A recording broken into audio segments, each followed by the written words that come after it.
parte 2 de cómo reparar un carburador.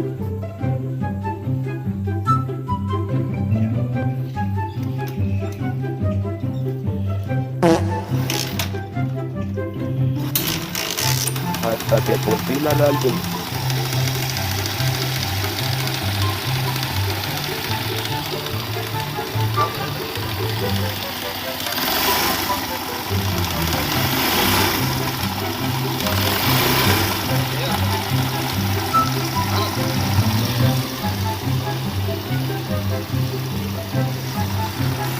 Link para el siguiente video.